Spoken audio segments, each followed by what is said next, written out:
Bonjour, c'est Laurie du musée Minéraux. Aujourd'hui, on vous propose une capsule avec notre expert André Prost pour découvrir la géologie des cavernes et des fossiles. Bonne écoute! Je suis en compagnie de M.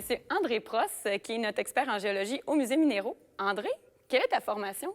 Je suis natif de Thetford. Mon père était ingénieur minier, donc l'intérêt pour les sciences de la Terre vient de là. J'ai fait mes études au cégep ici à Thetford, Oui. et puis en sciences pures dans le temps, et puis après à l'Université McGill, où j'ai obtenu un bac en géologie, puis ensuite j'ai fait un bac en chimie aussi, donc deux bacs, l'un après l'autre.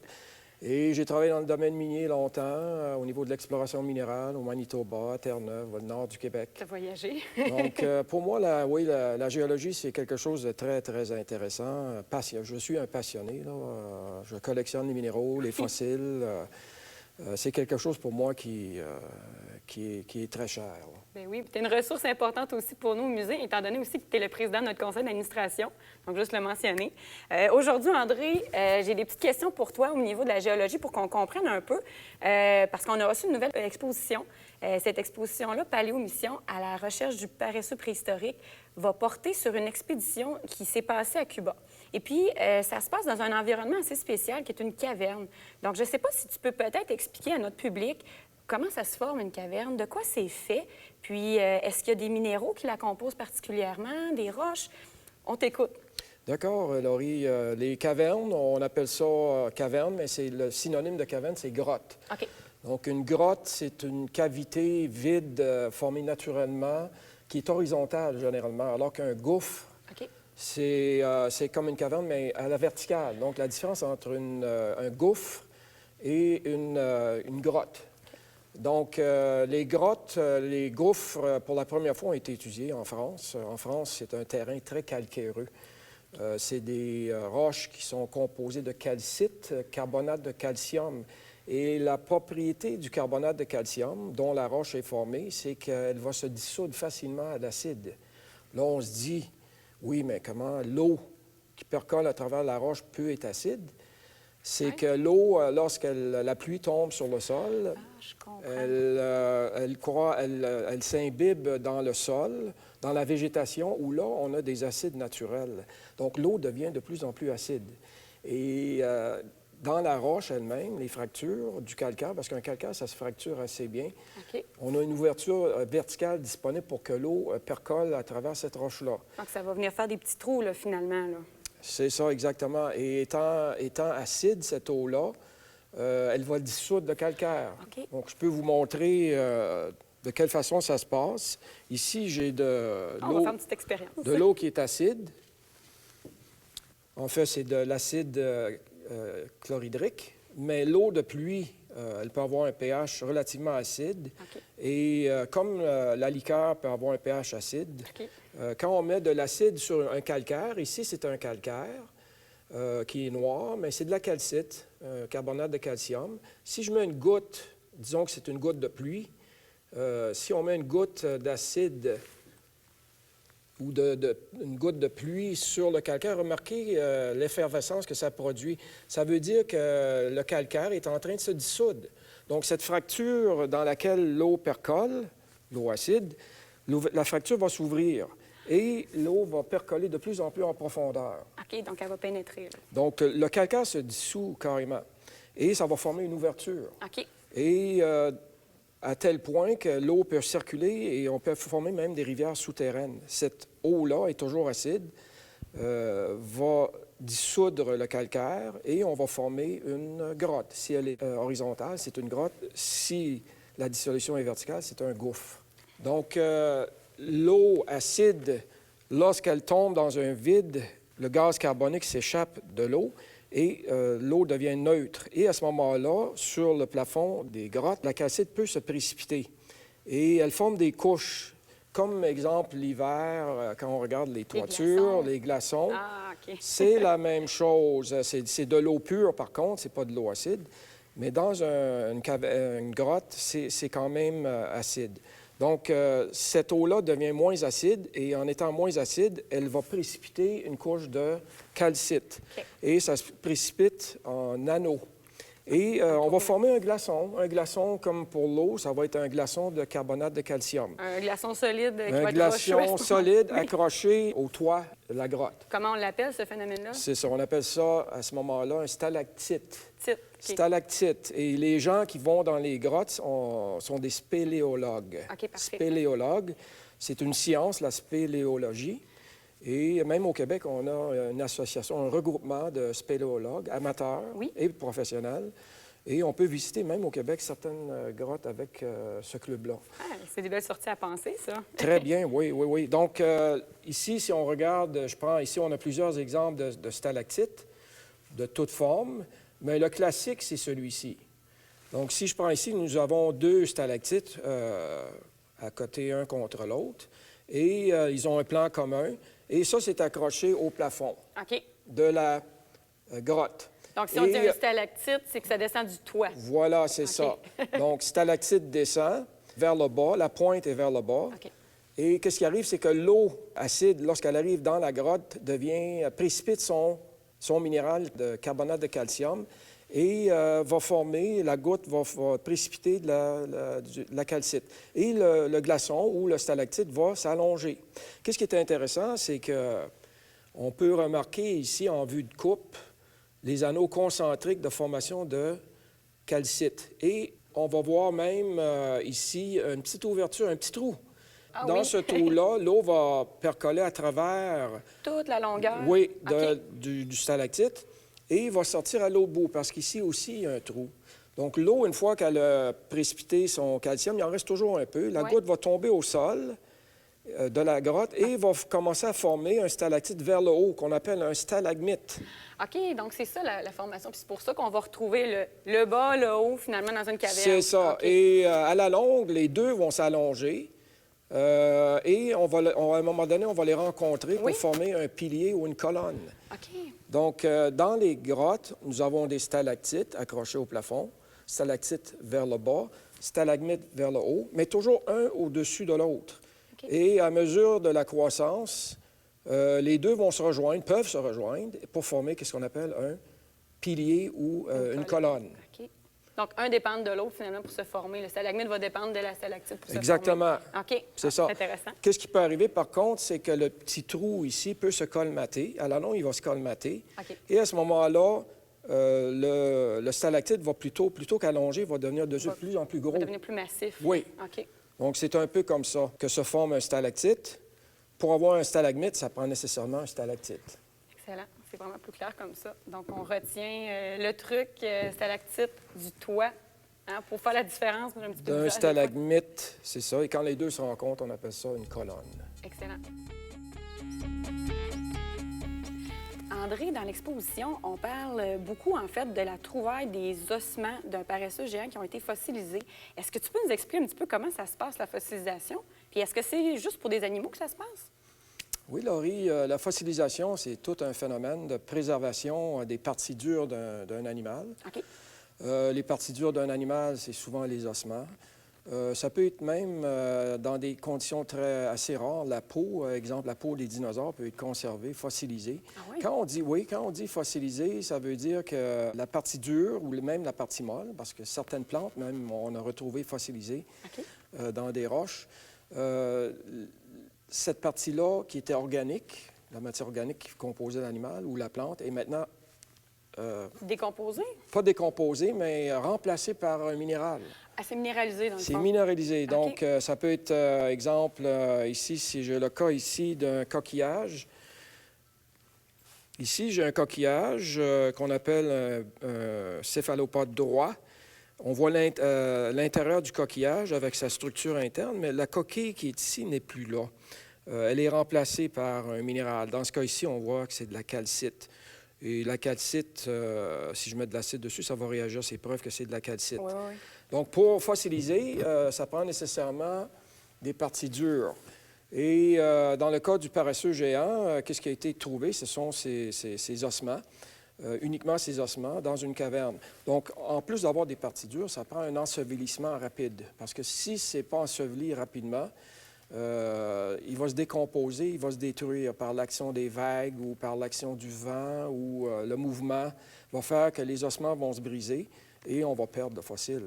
Mais pour avoir une fossilisation parfaite, ça prend un ensevelissement avec des sédiments ou carrément inondé avec de l'eau rapidement pour conserver la place, le fossile. Donc, l'ennemi des fossiles, c'est l'oxygène. Si moins on a d'oxygène, plus on a de chances de conserver un fossile. Donc, s'il y a de l'air à ce moment-là, on pourrait altérer le processus de Absolument, fossilisation. c'est ça. Donc, ça prend un ensevelissement rapide des parties dures, puis un manque d'oxygène. Avec ces trois composantes-là, on va être capable de fossiliser presque n'importe quoi qui a une partie dure. Et il ne faut pas oublier que la fossilisation, par définition, c'est le remplacement de la partie dure, l'ossement, avec un minéral qui le remplace. Et ce minéral, souvent, c'est de la calcite. Oui, c'est ce que j'allais te demander parce que ça prend quand même différentes formes. Ici, on voit, je pense que c'est un bois pétrifié. Ça, c'est bois pétrifié, un tronc d'arbre, une partie d'un tronc d'arbre qui vient probablement des États-Unis, l'Arizona. Oui. On en trouve là. Et dans ce cas ici, c'est pas de la calcite. On peut même compter les anneaux de l'arbre. Hey, c'est le fun! Mais c'est plus le tronc d'arbre qu'on a là. C'est de la roche, littéralement de la roche qu'on voit ici. Oui.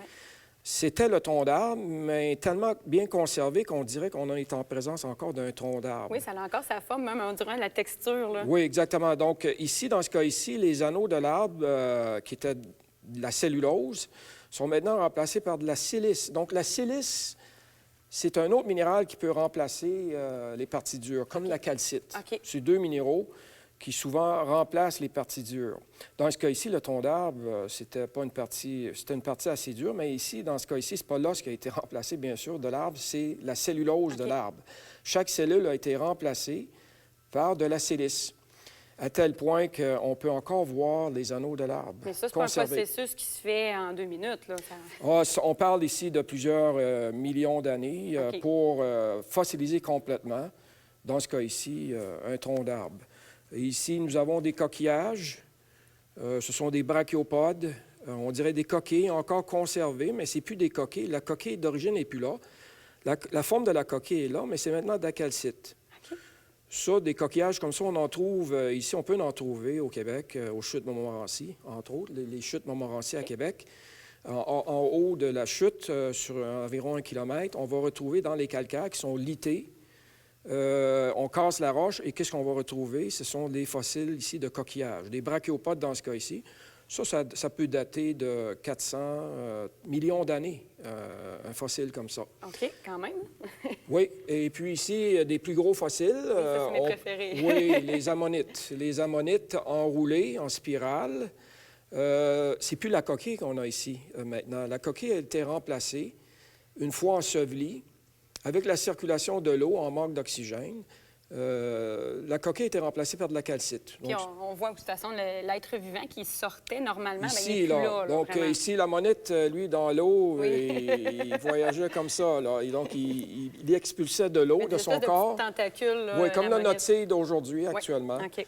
C'est le même principe. Donc, la coquille est conservée, mais la partie molle n'est plus là, c'est sûr. Est-ce qu'il y a un principe aussi, j'ai cru voir, de positif-négatif à ce moment-là pour la fossilisation? C'est drôle, Laurie, j'ai justement un exemple d'un positif et d'un négatif. Montre-moi donc ça. Ici, on a trouvé cette roche. Ça vient du Maroc.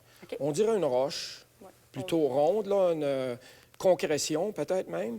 Mais la personne ou le paléontologue, c'est le scientifique qui étudie les fossiles. On appelle ça un paléontologue. La paléontologie, c'est l'étude des fossiles.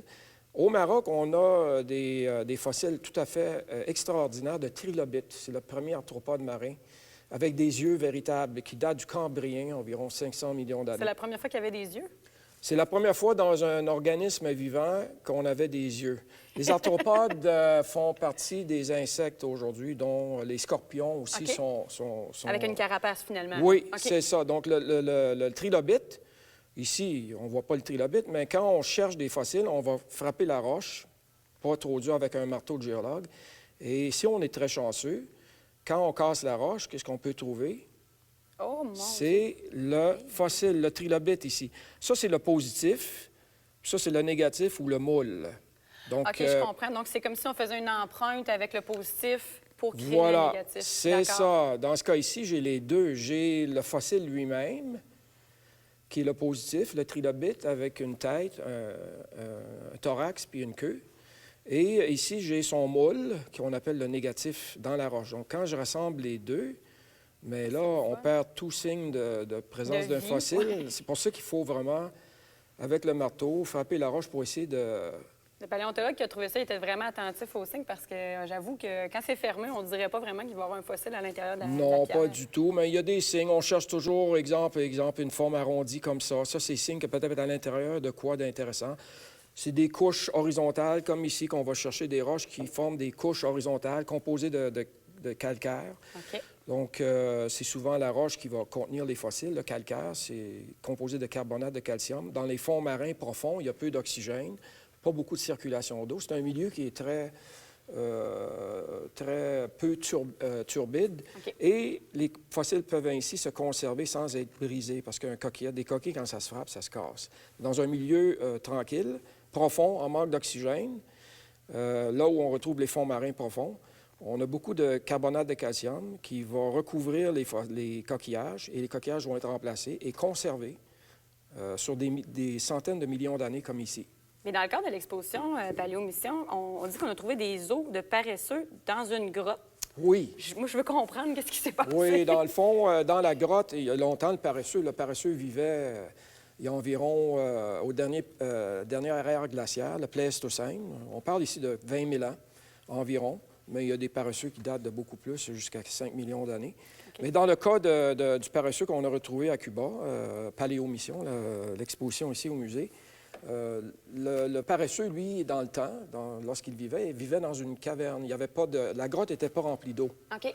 Et c'était son... C'était son gîte, finalement, pour se protéger. C'est ça. OK, OK. Et puis, des circonstances ont fait qu'il est décédé là. Et probablement, qu'est-ce qui est arrivé? Il s'est fait recouvrir. L'eau a envahi la grotte d'une telle façon, ça peut être tectonique, le rehaussement du continent ou l'abaissement du continent fait que l'eau peut envahir la grotte et protéger les ossements du paresseux. Okay. Et parce qu'il y a de l'eau, donc il y a très peu d'oxygène. La matière organique, les parties molles du paresseux partent, bien sûr, sont dégradées, décomposées, mais les ossements sont conservés. Et c'est dans ce contexte-là qu'ils ont retrouvé à Cuba le paresseux, maintenant dans une grotte qui est inondée. Mais dans le temps, la grotte était évidée. Il n'y avait pas d'eau dedans. Non, c'est ça. André, quelque chose aussi que je trouve assez intéressant, c'est la faune préhistorique. Donc, on voit qu'il y a plein d'exemples d'animaux préhistoriques assez intéressants, mais qu'on retrouve un peu partout dans le monde. Est-ce que c'est normal? C'est normal. Je peux prendre un exemple, l'exemple du trilobite. C'est celui-ci, là. Ici, les trilobites, c'était les premiers arthropodes marins. Et puis, ils vivaient au bord des continents. Au Cambrien, il y a 550 millions d'années. C'était leur période de croissance la plus affluente, là. Et on avait partout en bordure des continents. Okay. Aujourd'hui, les trilobites, on sait que ses ancêtres vivent dans des eaux chaudes et peu profondes. Donc, on peut déduire que probablement le trilobite, il y a longtemps, dans le Cambrien, vivait aussi dans des eaux chaudes. Mais par contre, on retrouve de ces espèces-là, trilobites, dans le cercle de l'Arctique, les îles arctiques du Canada. Là, c'est ça. Donc, on se dit, comment se fait-il qu'un trilobite peut survivre dans des températures très froides et très chaudes en même temps? C'est impossible. Parce que l'espèce, par définition, vit dans des eaux peu profondes et en bordure des continents, dans des eaux chaudes. Ouais. Ça veut dire que les trilobites qu'on retrouve dans l'Arctique aujourd'hui, au nord des îles de l'Arctique du Canada, probablement ces îles-là, ces continents-là, microcontinents, étaient plus vers l'équateur il y a longtemps. OK, fait qu'ils ont bougé. Ils ont bougé. Donc, on appelle ça la dérive ou la valse des continents. La valse des continents, exactement. C'est la valse des continents parce que c'est cyclique. Les continents vont se séparer, mais parce qu'on est sur une boule, bien sûr, d'autre bord, ils vont se... Ah, OK, ils vont se cogner à l'autre Ils vont se cogner ensemble comme un casse-tête qui se rassemble. Mais comment ça se fait qu'ils vont se décoller? Bien, c'est ça, parce que là, on va former à l'intérieur de ces plaques-là des montées de lave qui vont séparer les continents à nouveau. Okay. Donc, quand je dis la valse, c'est ça qui arrive. Les continents font ça autour du globe. Ils vont se souder, ils se forment un rift. Un rift, c'est une montée de lave. Et là, le supercontinent, on appelle ça un supercontinent quand ils sont tous ensemble, le supercontinent se divise et se sépare de plus en plus. Mais étant sur une sphère, l'autre bord, ils vont revenir se frapper ensemble. Donc, la vase, quand je dis la dérive des plaques, c'est cyclique. Ça se fait sur environ 2 milliards d'années, le cycle. Quand même, OK. C'est ça, 2 milliards d'années quand même. Mais si on a un chameau sur un côté, bien, c'est sûr que s'il se décolle d'un côté, bien, ça se peut qu'on le retrouve de l'autre bord. Exactement. Je comprends, d'accord. Exactement. Donc, OK. les fossiles, c'est une preuve de la dérive des plaques. Il y a d'autres preuves aussi tangibles que les continents dérivent. Mais la présence de fossiles de la même espèce à l'équateur, puis la même espèce dans le Grand Nord, où c'est très froid, la seule façon d'expliquer ça, c'est que longtemps, ces deux-là étaient ensemble à l'équateur, où c'était chaud.